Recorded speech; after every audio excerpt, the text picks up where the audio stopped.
Hello guys, and welcome to my second post of the evening. So this video is about Warhammer Age of Sigmar Skirmish, and I've got to say, for £6 it's absolutely fantastic. One of the things with my videos is, I'm not affiliated with Games Workshop. I've never worked for them. They're just a company to me. I love the hobby, as you can tell off my videos, and I know we all love the hobby. But I'll whatever I review, I'll give it to you bare bones. And I've got to say, £6. I don't know what it is dollars wise in America. Probably $10, something like that. It's fantastic. It's definitely one of their better products. One of their better books they've launched. Right there it is. There, right. I don't think it had a great deal of marketing, to be honest. It sort of went under the, as far as I can tell, it went under the radar quite a bit. It's not very thick, right? So what it basically entails is like you're basically creating a small warband, right? And it's based over, you can either do 3 match play battles, or you can play a 6 battle campaign. But you can incorporate the match play rules into the campaign, so which is exactly what I'm going to do. And basically, I've read it through, and the way the story reads, it's in a place called, it's in a setting called Shadespire. Yeah, it's in a place called Shadespire, right? There it is there, right? And it's like an old sand. It's been buried, like half buried in sand, and it used to be like in the middle of this remote desert, and it was like this vast capital, a trading capital, where there were these entities that were the richest people, merchants of the lands. And they basically got overthrown, and what they could do, they had this thing called I think it's called like shade glass or something like that.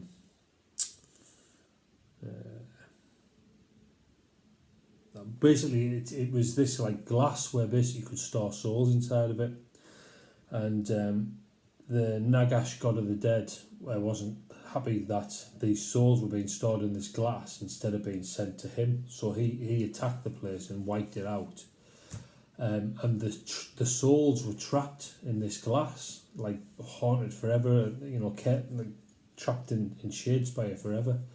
So basically, you've got this your little band of skirmish warband goes to Shadespire to loot it or to investigate it, whichever faction you want to take.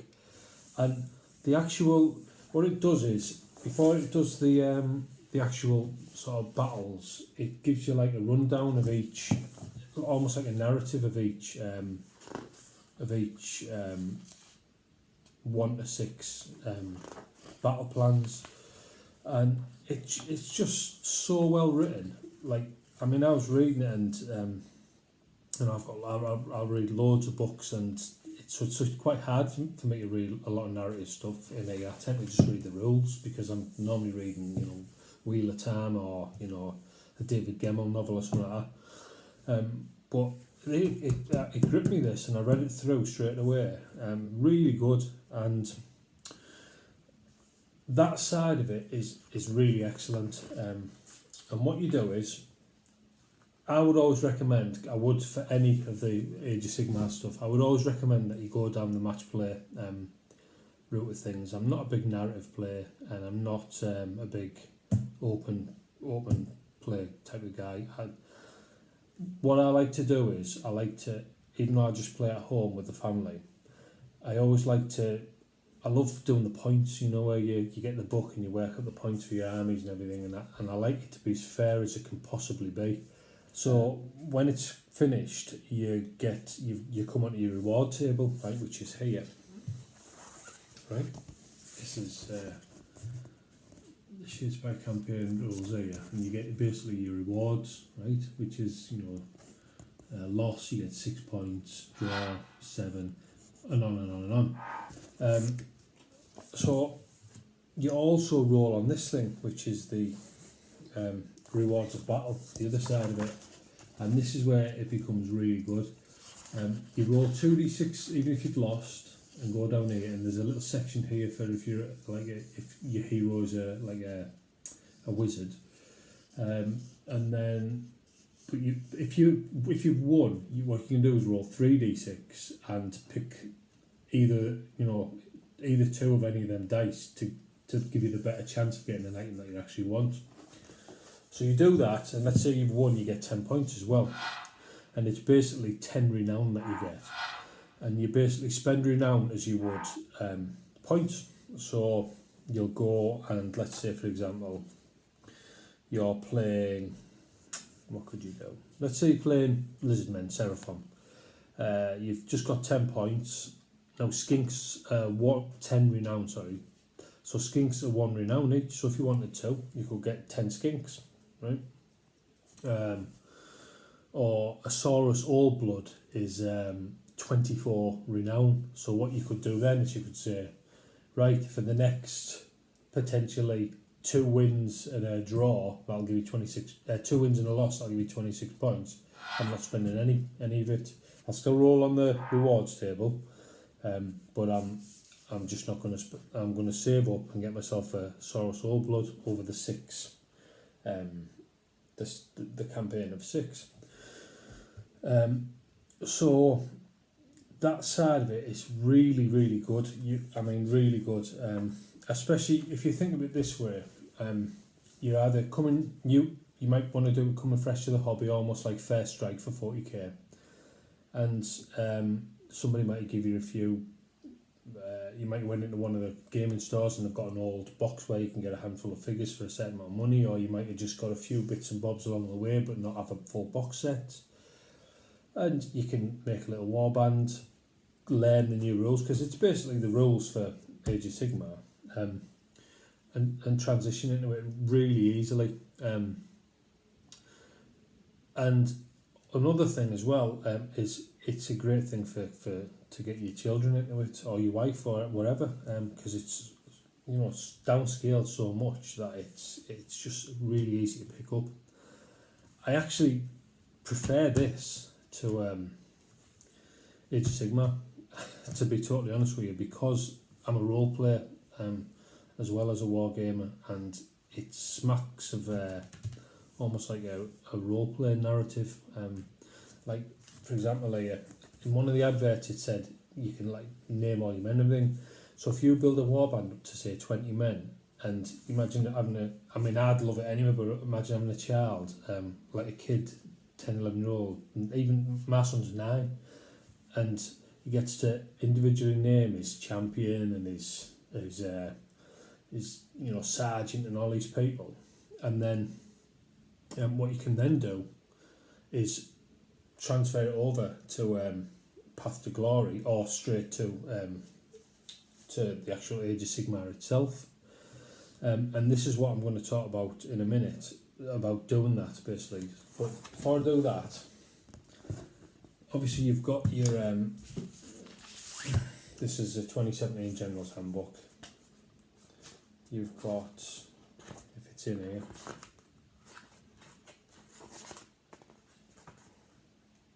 it's in here. Give us 1 second. There you go. Yeah.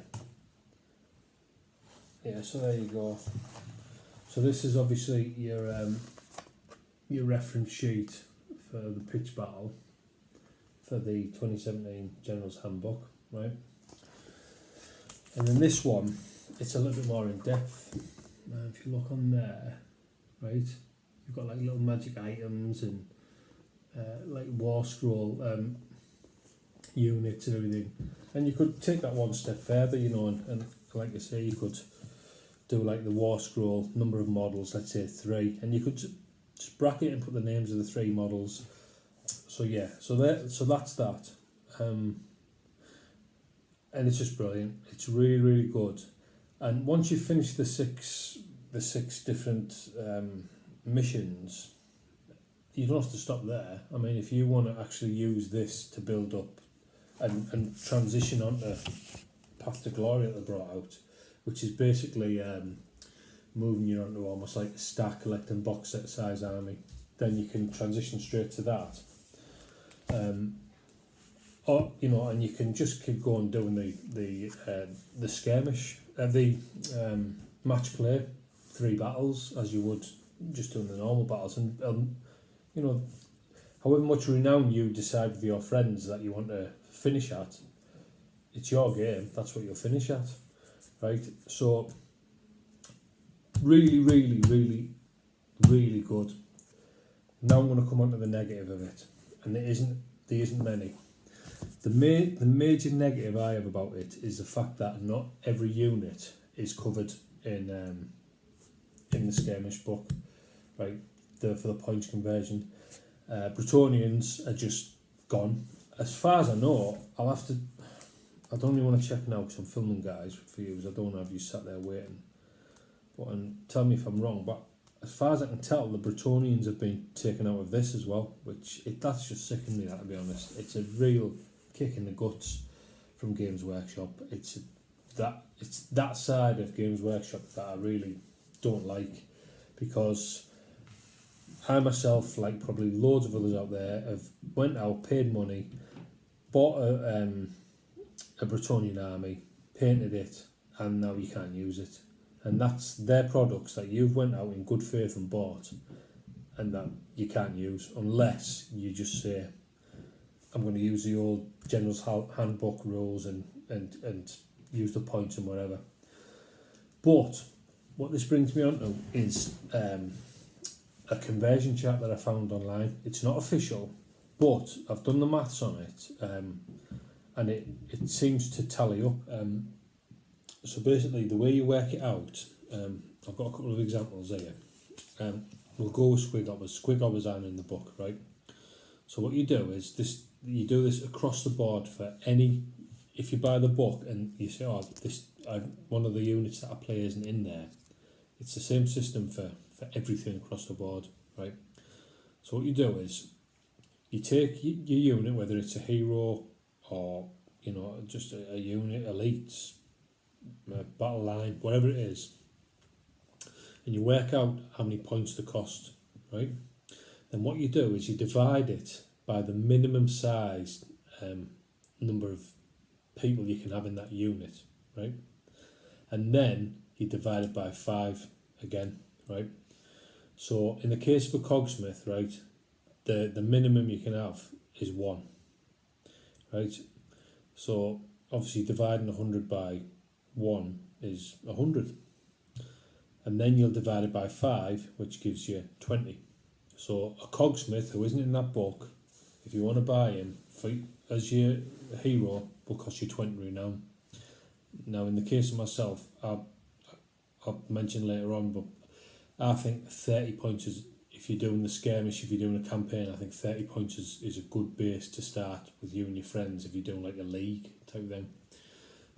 So he'll cost you 20 points, and you need 1 hero and a minimum of 3 like standard individuals, like battle line, whatever it is, 3 standard troops. That's what you need minimally to play the minimum sort of like allowed before you can play the game. 1 hero, 3 troops. We'll use a squig hoppers unit now as another example, right? So the standard unit costs 80 points, and that's for 5 squig hoppers, right? So you take 80 and you divide it by 5, which gives you 16, and then you divide that by 5 again, which gives you 3.2. So you'll round that down to 3 points. So to 3 renown. So each squig hopper will cost you 3 renown. Each individual squig hopper will cost you 3 renown. If it had been 3.8 or something like that, you'd round it up. So each squig hopper would cost you 4 renown. And that equation will work. It's not official. It's not by official from Games Workshop, but I've tallied it up alongside actual units that are in the book, and that equation works identical to these units. So that is how, unless I've totally miscalculated, and I don't think I have, this equation that I found online is right. So if there's things in there that aren't available to your army, especially, as I say, Bretonians are just gone. I think, as far as I know, they've gone out of the General's Handbook 2017, and they're gone from Skirmish. So if you want to listen, my thing is, right, if you've bought them armies, right, and it's in your house or your gaming club, as long as you allow it, you play what you want. If they've took it out, put it back in. Don't have anyone telling you can't play with miniatures that you pumped your hard-earned money into, or if you're a young lad that you've saved your pocket money up for, or whatever. Go to the old General's Handbook, work out the points that the cost for the unit size, work out what it is by the for the minimum amount of troops you have in that unit, and then divide it by 5, and you'll be able to make yourself a Bretonian skirmish army. Simple as that, right? So bear with me, guys, and we'll move on to the next part of it. Okay. The other thing I'm going to say, the other negative, and this was why I wanted to film the video, is what they're obviously doing. Games Workshop, they're a business. We all know this, right? And we all know they're making money, right? That's fine, because we're getting the benefit of it. We're getting all these great things. But one of the reasons they've done Skirmish is to get people to buy, in a small amount of figures, just to transition into the hobby, and then get into it to buy more and more and more. But what they say in the actual beginning of the book is there's no unit cohesion whatsoever, right? So what they're saying is, basically, you can have a cogsmith, and then I'll show you on the table, guys. Get my ugly mug off and I'll show you on the table, right? So I love the old Citadel miniatures, right? I love nothing better than to stick my board full of old Citadel miniatures. So got this little fella here, right? Absolutely love him a bit, right? Let's see if we can get him.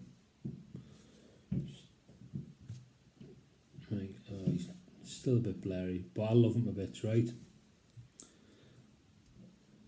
Happy go lucky chappy, right? So let's stick him on the board. There he is.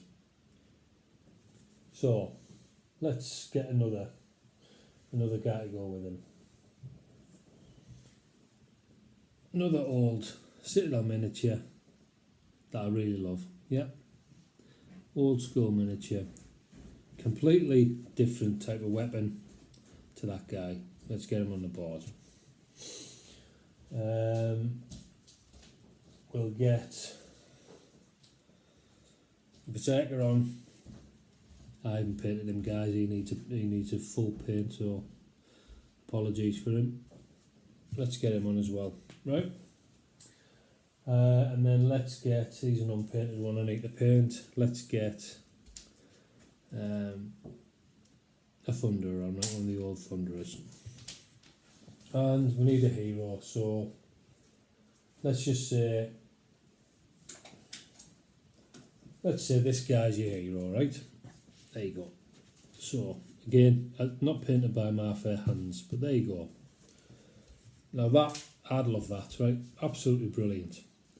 But what they're saying is, right, they want you to transition this probably through Path to Glory and then into the main Age of Sigmar game. So let's say you get another one of these guys, axe and shield, another one of these guys. So let's have a look.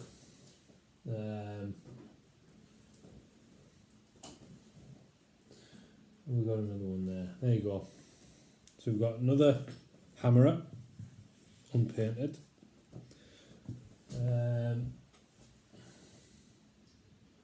We'll stick another Thunderer on there.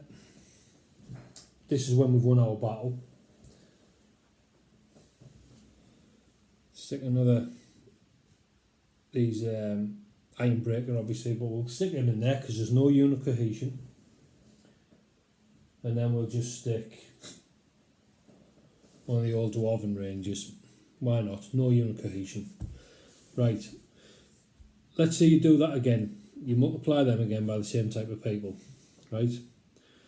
Then you want to convert it over Path to Glory. Well, there's no unit, there's no full unit there to convert over to Path to Glory. You've basically got an ad hoc band of dwarves, which is brilliant. And if you're only going to do skirmish, if you know maybe you're already massively into Age of Sigmar and you just fancy a game of skirmish and you just want these for skirmish, that's brilliant. And I would definitely do that. I would definitely pick these.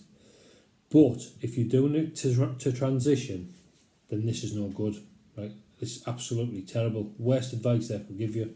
So let's do it really how you should be doing it. Now, I haven't got my cogsmith at the minute because he's up in the loft. But let's just say this guy's the cogsmith, right? The old school Citadel Thunderer, right? So he's your engineer, your cogsmith. So for me, I know I'm going to be taking an artillery piece because I've got an engineer. So I'm probably going to do bubble wrap it in some thunderers or quarrelers. We'll say thunderers. So if you're going to do them, the first thing you might as well do, even though I prefer to have basic troops, but the first thing you might as well do is start getting your command group together. Okay. These are in certain transition phases, guys.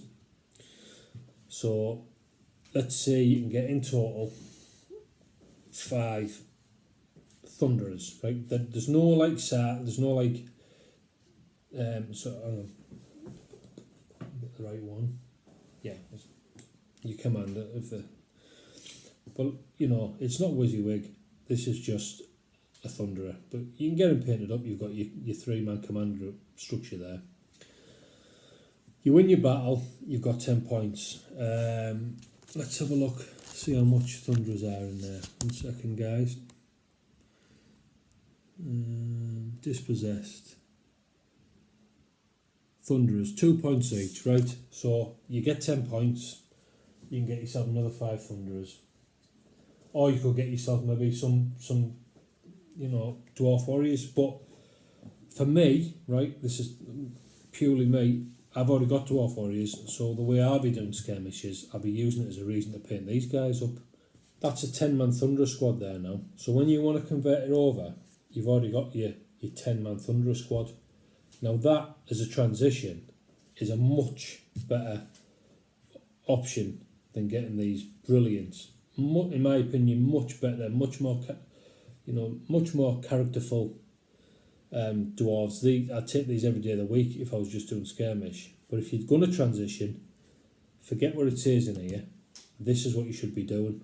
Whether it's with dwarves, whether it's with Stormcast Eternals. Because if you are transitioning, build your army along the way. Make sure you get at least a minimum unit of so you might get retributors. Okay, get your minimum unit of retributors you can have. And then you can only have 1 unit in skirmish, so then move on to I can't even remember the name of the other ones. Judicators. Get a minimum size judicators. Move on, or keep filling out whatever you want to do. But don't just get 1 retributor, 1 judicator, because you're not going to be able to transition as well. Okay. The other thing I wanted to touch upon as well, and I'll keep the camera down for this, is basically how do you start if you're coming in and you want to, and they've done this brilliant storyline for the Shadespire, which is really, really good, and it's set in the desert, but it's your game, it's your narrative, so you set it how you want to set it. Now I've lucky enough that I've got 6 foot by 4 foot gaming mat up in the loft, and when I do the big battles, that's what comes out. But for the likes of filming and things like that, or if I'm doing a smaller game, I think I got this from Boys. I just got it cut to size on the tailoring table, and it's brilliant for throwing over at the coffee table when we go to the caravan, or just this table now for smaller size games.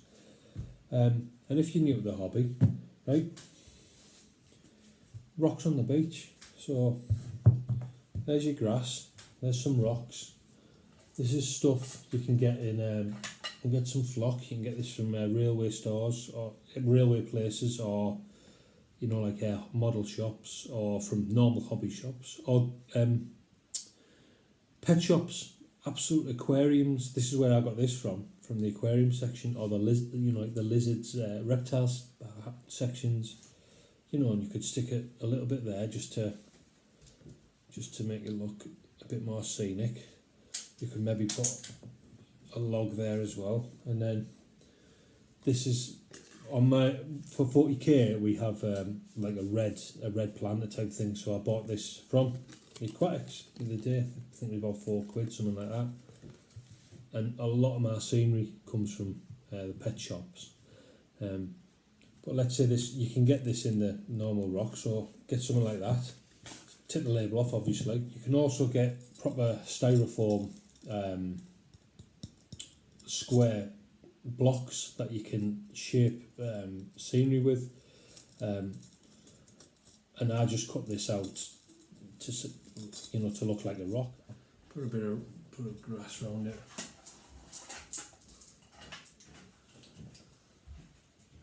Could maybe have a grass area around here. Different types of shrubbery. Some rocks in there. You know, a few more branches on there, and it just looks basic, but you get the general idea. And then you stick your army on, you know, try and get it painted up if possible,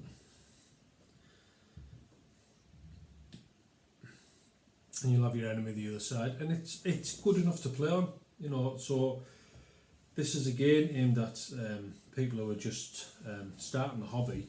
It doesn't have to cost you the world to do that, you know what I mean? Look at that there. It's not great, but it's this. I would like to think it's certainly playable, you know. So yeah, that's one of the things I would say with the Shadespire. It's a brilliant setting, and it's, you know, to get the scenery you'd have to spend a fortune. You'd be going out to Games Workshop and getting their sort of scenery, but it's your world. Shadespire could just be a forest with some ruined civilization in the middle of this forest, or this open plains that has been this barren civilization. It doesn't have to be in the desert. It's your setting, it's your world.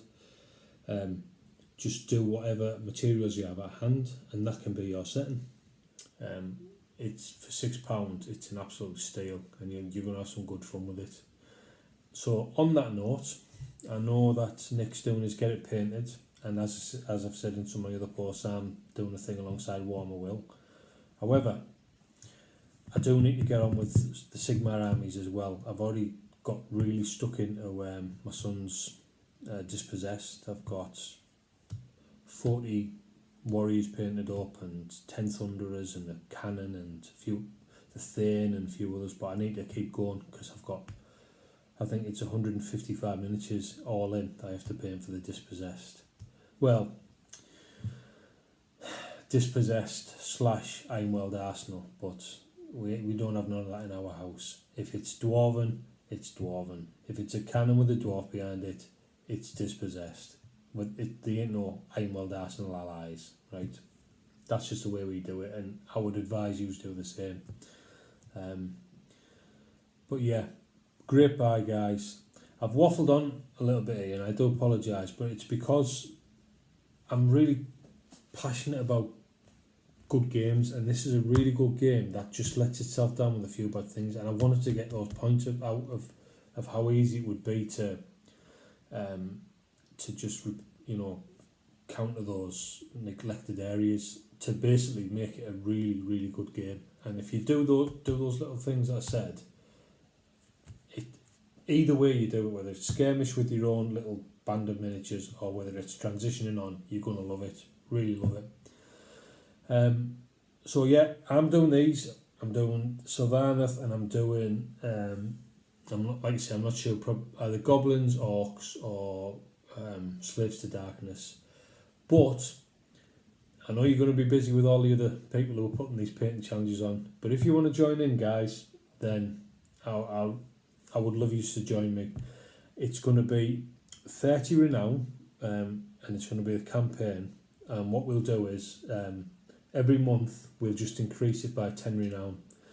If you want to know, if you want to do, you do want to join in, then just tell me in the comments below. Obviously, please subscribe and comment and all that. Let us know in the comments below which army you want to be, and if it's not listed, I'll work it out for you on the unit thing, and if it is listed, I'll just bang down what the units are that you want to, you know, whichever army you want to do. You need to have one hero, and you need to have 3 other people. You can only have one hero to start with, and then 3 other people.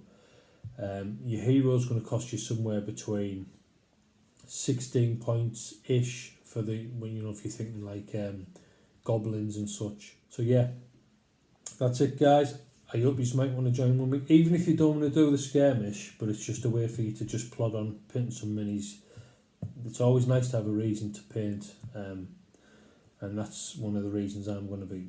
It's given me a reason to crack on with these dwarves again, as well as everything else. So that's it, guys. I'm really sorry for waffling on, but like I say, I'm passionate for this hobby, as you all are.